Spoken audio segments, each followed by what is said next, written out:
تلنگانہ میں corona virus کی نئی شکل اومائکرون کے معاملات میں تیزی سے اضافے کو دیکھتے ہوئے کل ہند صنعتی نمائش کو منسوخ کر دیا گیا ہے، جس کی وجہ سے دور دراز ریاستوں سے آئے ہوئے تاجروں کو کافی نقصان کا سامنا کرنا پڑ رہا ہے۔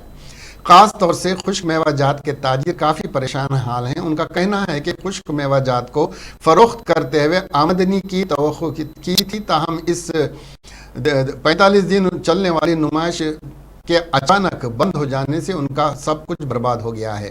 حیدرآباد میں سالانہ ہونے والی کل ہند صنعتی نمائش کو اچانک منسوخ کیے جانے کے بعد سب سے زیادہ خشک میوہ جات کے تاجرین متاثر ہوئے ہیں۔ ان کا کہنا ہے کہ دیگر اشیاء کی بنسبت وہ ان خشک میوہ جات کا اسٹاک نہیں رکھ سکتے۔ وہ کاروبار کی نیت سے حیدرآباد میں ہر سال ہونے والی اس نمائش میں اسٹال لگانے کے لیے آئے تھے، تاہم نمائش کے منسوخ ہونے کی وجہ سے ان کو کافی مشکلات کا سامنا کرنا پڑا۔ ان تاجرین میں زیادہ تر کا تعلق کشمیر سے ہے۔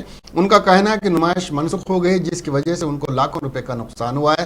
ان تاجرین نے کہا کہ انہوں نے قرض حاصل کرتے ہوئے خشک میوہ جات کو اپنے علاقوں سے یہاں نمائش میں فروخت کرنے کے لیے لایا تھا، تاہم کووڈ کے معاملات میں اضافے کے پیش نظر حکومت نے نمائش کو منسوخ کر دیا، جس کی وجہ سے وہ کافی پریشان ہیں۔ ان میں اداسی پائی جاتی ہے اور یہ افراد پیچیدہ صورتحال کا شکار ہو گئے ہیں۔